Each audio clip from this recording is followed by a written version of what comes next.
Sean O'Malley previews his upcoming title fight against MERAB Dvalishvili. The Sugar Show will be defending his bantamweight championship on UFC 306 in the headliner of the much-anticipated Sphere card. Dana has been hyping up the event since it became official and promising the best sport live event in history.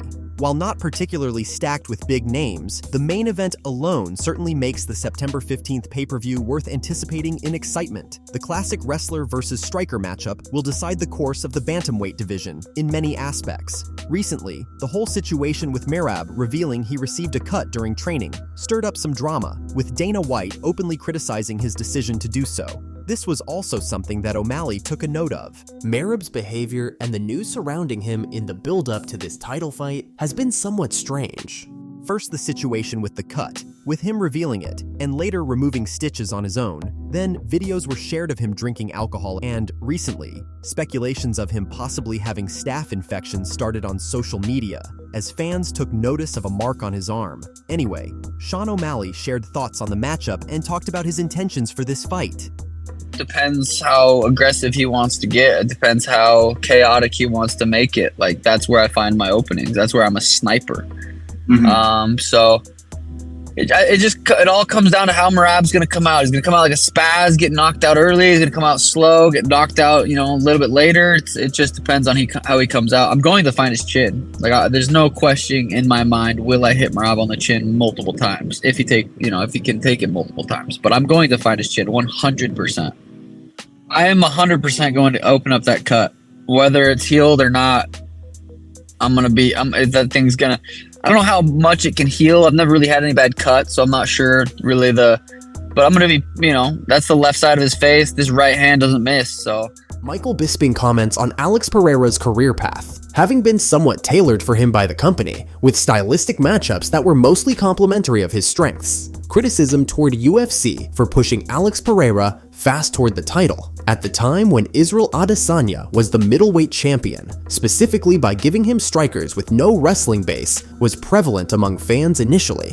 But since the Brazilian's quick ascent to stardom and double championship, Alex has become a fan favorite and the point rarely gets brought up. It is true, however, that he's never fought a wrestler throughout his whole UFC career, and now, while Magomed Ankalaev is on a 12-fight unbeaten streak, he's still not the next title challenger.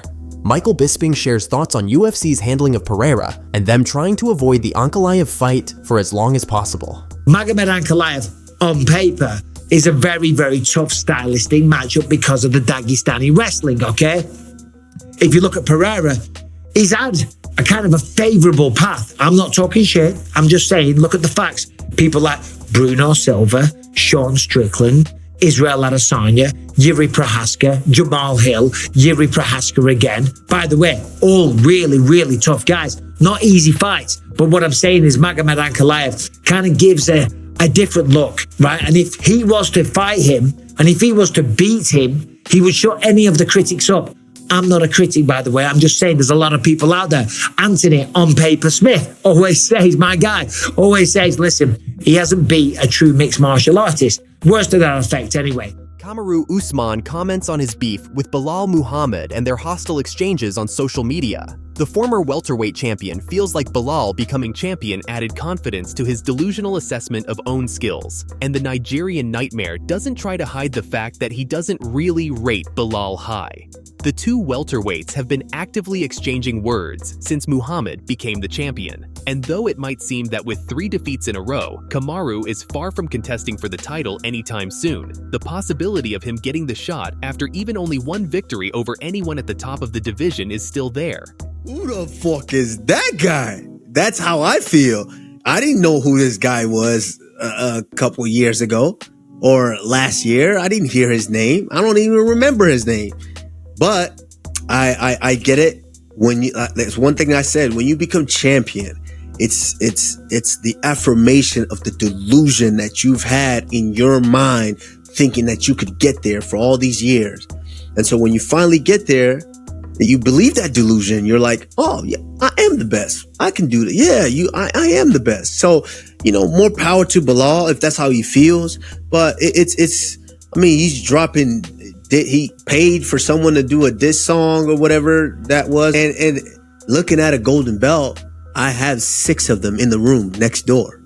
6 of them in the room right there next door. So, yeah. Magomed Ankalaev reveals a heated exchange he had with Francis Ngannou, which initially resulted in him refusing to spar Francis ever again. The light heavyweight contender lives in Vegas and frequently visits the UFC Performance Institute to train and get sparring sessions in. When Ngannou was still in the UFC, he also would be a regular visitor of UFC's gym, and the two got introduced to each other in that setting a while ago, though they never really sparred. Since then, as Francis is no longer a UFC fighter, he mostly trains at Eric Nixick's gym. Magomed sometimes visits Eric's headquarters to get some sessions in when most of his own team is out of the country.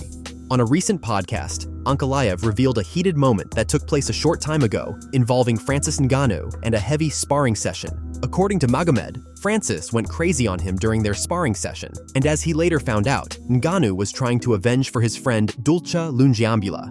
Quote, Francis sometimes doesn't control his power, so when a light heavyweight is sparring him and kind of picking him apart, he obviously gets angry and wants to hurt you. So, we were sparring and I just immediately noticed that he was trying to kill me, just coming to take my head off. So, I immediately shot in and took him down. I held him down, waiting for the time to run out.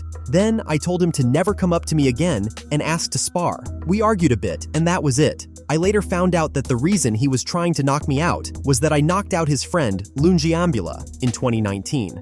But now it's all good, we're friends, end quote.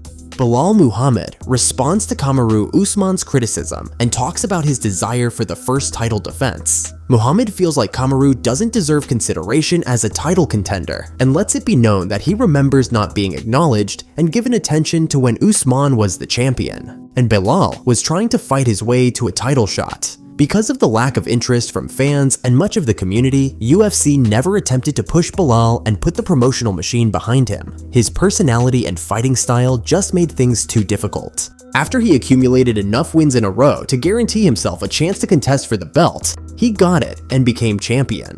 Well, now he remembers the treatment he received and doesn't want to grant a championship fight to Usman. Ultimately, it isn't his decision obviously, but all the talk at least builds some interest toward the resolution of this conflict between Belal and Kamaru. When I was calling his name when he was a champion, he was acting like I didn't exist. He was acting like there was nobody else in the division. He was doing rematches with Masvidal, doing rematches with Kobe, and he was acting like there was nobody else. When you still had me and Luke were on big streaks when he was a champion, and he didn't give us the opportunity. He didn't say, let me fight the next best guy on the biggest streak. He said, oh, let me get the obviously the money fight with Masvidal, but I don't think Masvidal earned it at that time. Like, if you wanted to cement yourself as the best welterweight, you do what like a Adesanya did, or a Volkanovski. Who's the next best guy? Who's the guy that's right there? And he didn't do that. So for him to say, like, now he's calling my name, now like, oh, now you notice me because I have the target on my back. But before, you act like you didn't know who I was.